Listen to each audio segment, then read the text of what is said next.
नमस्कार। आज की कहानी एक बहुत ही सुंदर एक शिक्षाप्रद कहानी है। शादीशुदा लोगों को एक बड़ी सीख देने वाली कहानी। पत्नी ने न जाने क्या किया था कि पति ने उसे एक के बाद एक कई थप्पड़ जड़ दिए। हमेशा हर सिचुएशन को शांति से हैंडल करने वाली पत्नी भी इस बार इतनी अशांत हो उठी थी कि उसने अपनी चप्पल ही निकालकर पति की ओर फेंक दी।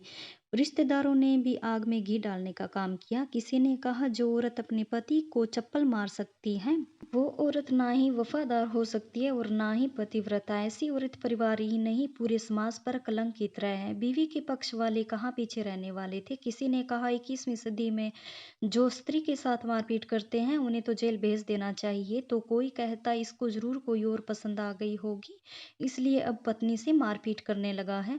बात कोर्ट तक पहुंच गई। दोनों पक्षों ने एक दूसरे के खिलाफ केस फाइल कर दिया। पति ने चरित्रहीन होने का तो पत्नी ने दहेज और शारीरिक उत्पीड़न का आरोप लगाया। 2 वर्षों से अधिक समय के लिए केस चला था।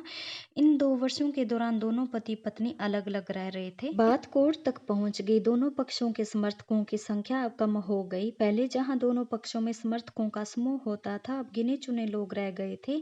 पति और पत्नी दोनों की आर्थिक स्थिति भी इस समय के दौरान नीचे गिर चुकी थी, जिन्हें वो अपना शुभ चिंतक समझ रहे थे। पैसों की बात आते ही उन्हें भी अपना पलड़ा जान लिया था। अगर कोई देने को राजी भी हुआ तो मोटे ब्याज की शर्त पर। आखिरकार वही हुआ जो सब चाहते थे, डाइवोर्स। हर कोई खुश था, दोनों पक्षों के रिश्तेदार, उनके माता पिता और दोनों के वकील। लेकिन 5 साल की सुखद शादी और एक सुंदर बेटी होने के बाद मिले इस डाइवोर्स से पत्नी मूक थी और पति शांत।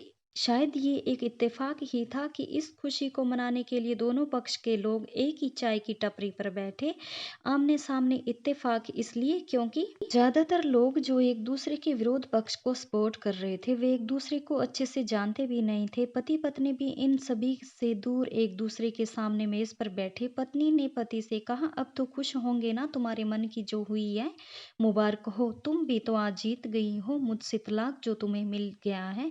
कॉन्ग्रेचुलेशंस टू यू टू, पति ने कहा। तलाक को तुम जीत का प्रतीक समझते हो, पत्नी ने पूछा। पति चुप रहा। थोड़ी देर की शांति के बाद पति ने कहा, मुझे तुम्हें 5 लाख रुपए अभी और हर महीने 8,000 देने का आदेश है। अभी मेरे पास पैसे नहीं है, इसलिए हमारा मतलब मेरा जो सिटी में फ्लैट है उसे तुम्हारे नाम कर देता हूँ। पत्नी बोली, लेकिन इस फ्लैट की कीमत तो 18 लाख की है। हाँ, लेकिन हमारी बेटी तुम्हारे साथ है और आगे जाके उसके खर्चे भी बढ़ेंगे, तुम्हें थोड़ी आसानी होगी। पति ने कहा, नहीं नहीं, मुझे सिर्फ 5 लाख ही देना और तुम हर महीने 8,000 तो देने वाले हो, मैं मैनेज कर लूंगी। अगर 5 लाख नहीं है तब भी कोई बात नहीं। पत्नी बोली। दोनों फिर से शांत हो गए। पति सोचने लगा, कितनी भोली और समझदार है ये औरत, जो कुछ समय पहले तक मेरी पत्नी थी और अब अनजान। ये वही औरत है जो कम से कम खर्चे में घर चलाती और पैसे बचाकर मेरे जन्मदिन और बर्थडे पर हमेशा के लिए नए कपड़े खरीद लाती। कभी बीमार भी हो जाती तो पैसे बचाने के लिए मुझे मालूम न होने देती और घरेलू नुस्खों से अपना इलाज कर लेती। मगर घर में कोई और बीमार होता तो तुरंत डॉक्टर के पास लेकर जाती। मेरी ही मति मारी गई थी, मैं ही अपनी झूठी मर्दानगी के चक्कर में इतनी बड़ी गलती कर बैठा। पत्नी के दिमाग में भी उथल पुथल चल रही थी। अभी भी वैसा का वैसा ही है, पहले भी खुद से ज्यादा हमारे बारे में सोचता था और अब भी वही कर रहा है। ये वही आदमी है जो मुझे एक्सीडेंट से बचाने के लिए मोटरसाइकिल के आगे कूद पड़ा था और अपनी उंगली तुड़वा बैठा था। पता नहीं कौन सी मनुष्य घड़ी में मैं झगड़ा कर बैठी। पति ने मौन तोड़ते हुए पूछा, अब तुम्हारे कमर का दर्द कैसा है, ज्यादा तकलीफ तो नहीं होती। पत्नी हल्का सा मुस्कुराई और बोली, अभी भी होता है, अब तो पेट में भी क्रम्प्स उठते हैं।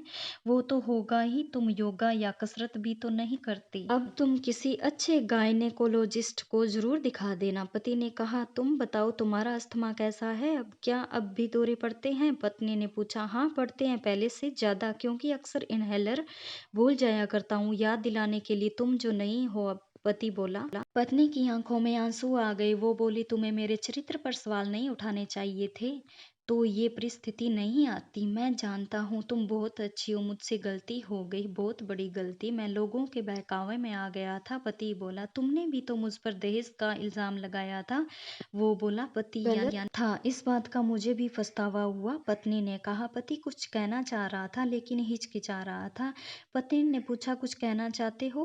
वो बोला, क्या सब पहले जैसा नहीं हो सकता? क्या मतलब? पत्नी बोली, मतलब कि हम फिर से पहले की तरह पति पत्नी बनकर, सच्चे दोस्त बनकर नहीं रह सकते? पति बोला, पर ये डाइवोर्स के पेपर पेपर दिखाते हुए पत्नी ने कहा, फाड़ देते हैं। पति ने अपने पास रखे डाइवोर्स के पेपर फाड़ते हुए कहा। पत्नी ने भी अपने पास रखे पेपर फाड़ दिए। सभी हैरान थे।